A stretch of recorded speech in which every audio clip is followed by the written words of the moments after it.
వేణుస్వామి జాతకం ఎలా ఉంది? సో నందిపొట్ల శ్రీహరి శర్మ గారు మనకి ఎక్స్ప్లెయిన్ చేస్తారు, ఒకసారి చెప్పండి. అంటే మీరు అందించినటువంటి వివరాల ప్రకారం చూసుకుంటే ఇక్కడ ఎవరి యొక్క భావాలని వ్యతిరేకించడం అనేది కాదు, కాకపోతే వీరికి యోగించినటువంటి గ్రహాలు ఏ విధంగా యోగించాయి, ఇప్పుడు ఎందుకు ఈ యొక్క అపప్రదల్లో ఉన్నారు అనేటువంటిది క్లుప్తంగా మనం తెలియజేసుకుని, జన్మించిన లగ్నం అంటే మీరు ఇచ్చినటువంటి ఇన్పుట్స్ ప్రకారం చూసుకున్నట్టయితే మిథున లగ్నము, ధనుర్లగ్నము, మిథున రాశి. ఇక లగ్నాధిపతి అయినటువంటి గురుడు చతుర్థ స్థానంలో దిగ్బలుడై ఉన్నాడు, బలంగానే ఉన్నాడు. సప్తమ దశమాధిపతి అయినటువంటి బుధుడి నక్షత్రంలో ఉన్నాడు. ఇక రవి బుధులు ద్వితీయ స్థానంలో, శుక్రుడు వ్యయ స్థానంలో యోగకారకుడు. ఇక లాభమందు రాహు, పంచమందు కేతువు, షష్టమందు కుజుడు వక్రీకరించి ఉండడం, అలాగే అష్టమందు శని వక్రీకరించి ఉండడం. కాబట్టి ఇక్కడ ప్రధానంగా చూసుకుంటే ఒక వ్యక్తికి సంబంధించినటువంటి సంపూర్ణమైనటువంటి యోగ జాతకం అని అన్నప్పుడు జన్మించిన లగ్నానికి గురుడు యోగకారకుడు, లగ్నాధిపతి ఉన్నాడు. కాబట్టి గురుడు స్వక్షేత్రంలో ఉండడం బలాన్ని ఇవ్వడం, అంటే అష్టమ స్థానంలో శని వక్రీకరించి ఉండడం. అష్టమ స్థానంలో శని మామూలుగా ఉంటే యోగించకపోవు, కానీ వక్రీకరించినట్టు కారణం చేత శని ప్రబలమైనటువంటి యోగకారకుడు చక్కటి ఆయుష్ని అయితే ఇస్తాడు. ఇక 23 ఏప్రిల్ 2016 నుంచి 24 ఫిబ్రవరి 2023 వరకు వీరికి కేతు మహాదశ జరిగింది. జన్మించిన లగ్నము గురుపాలిత లగ్నం అవ్వడం, ఈ గురుపాలిత లగ్నంలో కేతువు కూడా ఉండడం, గురుపాలిత లగ్నాల్లో శుభగ్రహాల్లో ఉన్నటువంటి అంటే గురువు, రవి అలాగే కేతువు, కుజుడు, చంద్రుడు, ఇవన్నీ గురుపాలిత ఉండేటువంటి గ్రహాలు. కాబట్టి ఆ కేతు యోగిస్తాడు. కేతు పంచమ స్థానంలో ఉన్నాడు. అంటే కేతువు ఎవరింట్లో ఉంటే ఆ ఏ గ్రహం సంబంధించిన గృహంలో ఉంటే ఆ ఇంటి రాశ్యాధిపతి యొక్క ఫలితాన్ని ఇస్తాడు. కేతువు కుజునింట్లో ఉండడం, కుజుడు షష్టమ స్థానంలో ఉన్నాడు, రుణస్థానం, రోగస్థానం. కానీ వక్రీకరించినటువంటి దానికి ఇచ్చేటువంటి వ్యతిరేక ఫలితాలు కాస్త శుభ ఫలితాలుగా ఉంటాయి.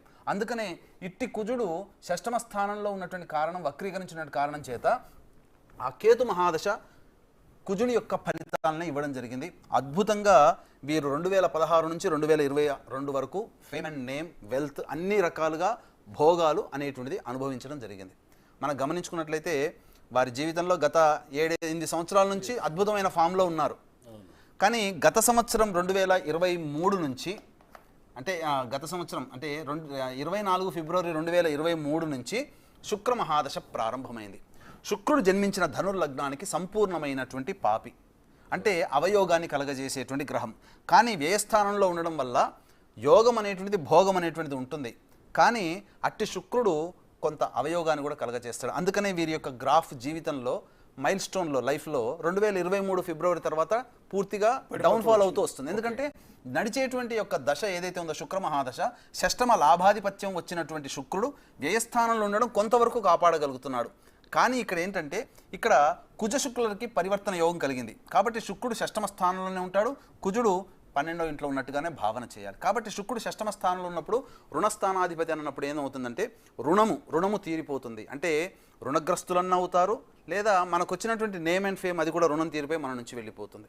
ఇక ఈ 20 సంవత్సరాల పాటు ఉండేటువంటి యొక్క శుక్రుని యొక్క దశ మాత్రము చాలా జాగ్రత్తగా వీరు చక్కగా వాక్కుని మంచిగా వాడుకుంటే కనుక అద్భుతమైనటువంటి యోగాన్ని అయితే ఇస్తుంది.